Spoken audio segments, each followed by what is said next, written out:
My name is Jocelyn Pierce, and I'm 29 years old. 3 months ago, I was lying in a hospital bed with tubes running through my arms, machines beeping around me, and a stepmother standing at the foot of my bed telling doctors not to bring me back. I need to back up. It started on a Tuesday, the kind of unremarkable Tuesday that you never think will change your life. I had just finished a 12-hour shift at the distribution warehouse, where I'd worked for the past 4 years. My body was exhausted, my feet were aching, and the only thing on my mind was getting home, making tea, and calling my younger sister Nadia. She was the one person in my life who always made everything feel manageable. She had this laugh that could break through any dark cloud, and I had been carrying a lot of dark clouds lately since my father married Renata 2 years prior. Renata Holloway. I want you to understand something about this woman before I go any further. She wasn't obviously cruel. She didn't scream or throw things or say hateful words to my face. She was the kind of person who smiled while she dismantled you. She would say things at family dinners like, "Jocelyn, you're so brave to still be working that job at your age," with complete sweetness in her voice. She had married my father, Garrett Pierce, 8 months after my mother passed away from a stroke. My father was grieving. He was lonely. I understood that, but I never understood how a man as warm and perceptive as my father could not see what was happening right in front of him. I never made it home that Tuesday. I collapsed in the parking lot of the warehouse. A coworker named Freddie found me and called 911. By the time the ambulance arrived, I had already lost consciousness. The doctors later told me my heart had gone into a sudden arrhythmia, something I had no prior history of, something that came without warning and nearly killed me in a parking lot under a flickering yellow street light. I was placed into a medically induced for 6 days. I want you to sit with that number. 6 days. 6 days of darkness, of not knowing whether I would wake up, of my body fighting to hold on while people around me made decisions about my life. My father, from what I was later told, was absolutely devastated. He barely left the hospital. He slept in the waiting room chair and refused to go home. Nadia, who was 24 and living 2 hours away, drove through the night to be there. She held my hand every single day and talked to me even though I couldn't respond. She told me later that she read me articles from a food magazine I liked because she thought familiar things might help pull me back. And then there was Renata. I woke on the morning of the 7th day. Not dramatically, not like in movies where someone gasps and sits up. It was slow. It was like swimming up through deep, heavy water. I could hear before I could open my eyes. I could feel the sheets beneath my fingers before I understood where I was. And the first thing I heard clearly, the very first thing that broke through the fog of unconsciousness, was Renata's voice. She was speaking to someone. A doctor, I realized, or maybe a nurse. Her voice was low, controlled, professional in the way she always sounded when she wanted to be taken seriously. "If her heart stops again," she said, "don't revive her." I didn't move. I don't know why I didn't move. Some part of me, some deep instinctual part, understood immediately that moving would be the worst thing I could do. My fingers, which had just barely begun to curl against the bedsheet, went still. My breathing stayed shallow. My eyes stayed closed. Every nerve in my body was screaming, but I lay there like I was still somewhere far away and unreachable. "She has a DNR on file," Renata continued. I heard the shuffle of papers. Her father signed it 2 days ago. He wasn't in the right state of mind. He was barely sleeping. I helped him understand what Jocelyn would have wanted. She never talked about wanting to be kept on machines. I had never said anything like that in my life. I had never signed any document. I had never had any conversation about end-of-life wishes with anyone.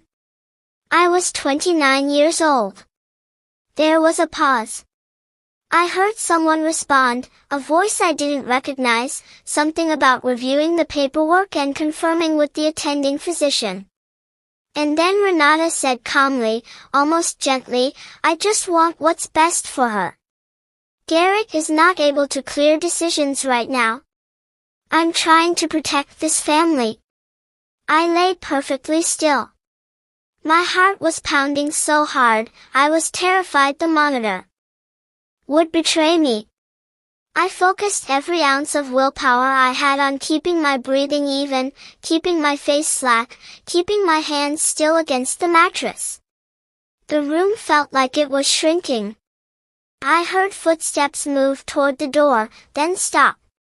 And then Renata spoke again, this time quieter, this time to someone else who had just entered the room. I recognized the second voice immediately. It was my sister Nadia. And what Renata said to her in that moment, what she said in that hospital room while she believed I was unconscious and could not hear a single word, was something that changed everything. It was something that made the 6 days I had spent in darkness feel like a small price to pay for being awake in that exact moment. Because I heard every word, and I remembered every word. Renata's voice dropped to barely above a whisper, but in that silent hospital room, every syllable reached me with perfect clarity. Nadia, she said, and there was something almost rehearsed about the way she said her name, like she had been waiting for this moment, like she had planned for it. I need you to understand something before Jocelyn wakes up. If she wakes up. She paused. Your father is not well. He has been making decisions that aren't in the interest of this family. Jocelyn has always been a problem for our household. You know this. She has never accepted me, never given this family a real chance. If she comes through this, she is going to poison your father against me again. I need to know that you're on my side. I waited for Nadia's response. The silence that followed was the longest silence of my life. And then, my sister said clearly, without hesitation, without a single tremor in her voice, get out of this room. I almost broke. I almost opened my eyes right then.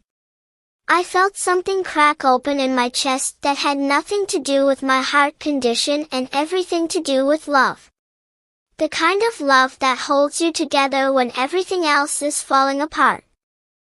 Sharpened. I said get out. Nadia repeated.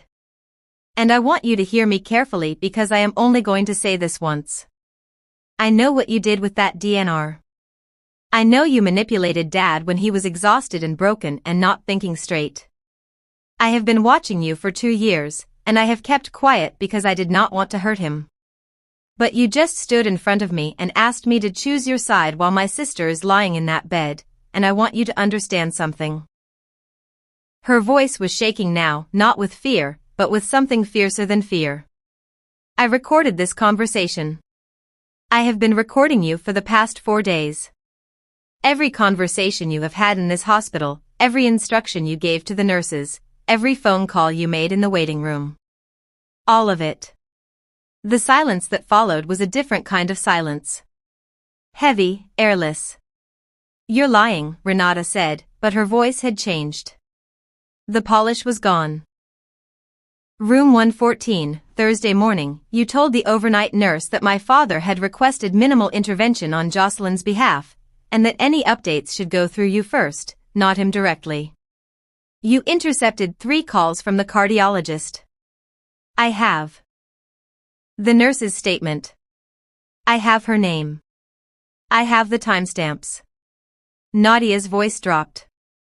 And I have a lawyer, a real one, not the one you recommended to Dad last year. I heard footsteps. Sharp, quick footsteps moving toward the door.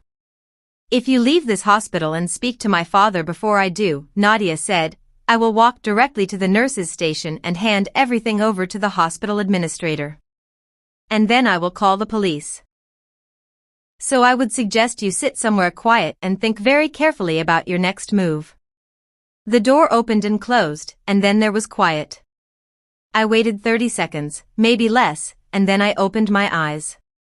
Nadia was standing with her back against the wall, her phone pressed to her chest, her eyes closed. She looked like she had just run a race. Her hair was pulled back in a messy knot. She was wearing the same hoodie she'd had on the day before, and she had dark circles under her eyes that told me she hadn't slept properly in days. She looked exhausted and terrified and completely, utterly solid. Nadia, I said. She opened her eyes. What happened next, I cannot fully describe.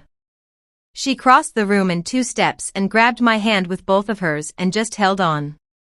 She didn't say anything for a long moment. Neither did I. We had always been that way, the two of us.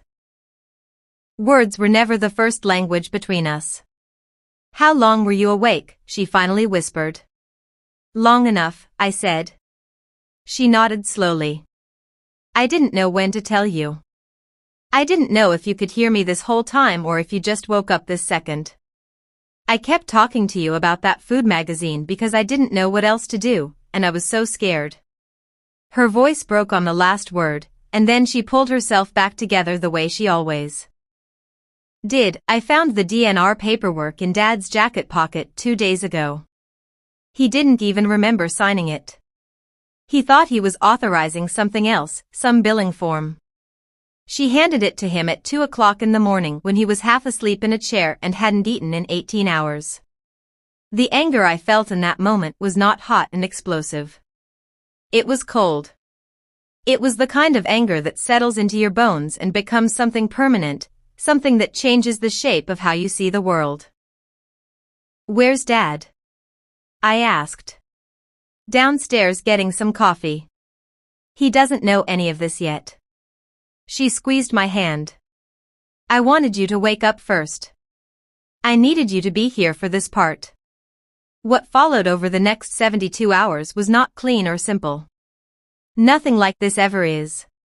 My father, when Nadia sat him down and played him the recordings, went through something I can only describe as a quiet devastation. He was not angry at first. He was ashamed. He kept saying he should have seen it, he should have known. He had been so deep in grief for my mother that he had handed his trust to the wrong person and nearly lost his daughter because of it. He cried in a way I had never seen my father cry, and I held his hand the same way Nadia had held mine, and I told him that this was not his failure. That was the truest thing I have ever said. Renata left the hospital that afternoon and did not come back. 2 weeks later, my father filed for divorce. The DNR was formally invalidated. The hospital launched an internal review. The nurse who had been misled came forward on her own, and I will be grateful to that woman for the rest of my life. I spent 11 more days in that hospital recovering. Nadia slept in the chair beside my bed every single night. We talked more in those 11 days than we had in years about our mother, about the years after she died, about all the small moments we had each been quietly carrying alone. On the 9th day, my father brought me a thermos of the exact tea my mother used to make, the one with too much honey and a piece of ginger at the bottom. I don't know how he remembered. I didn't ask. I just drank it and let it be what it was.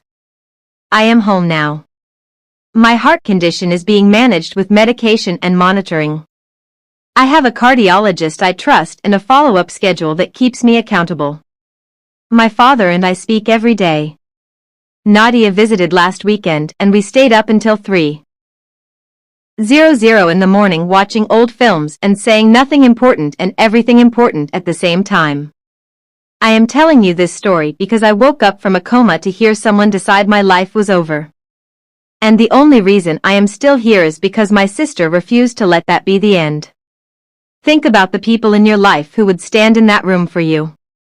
Tell them. Not someday. Today.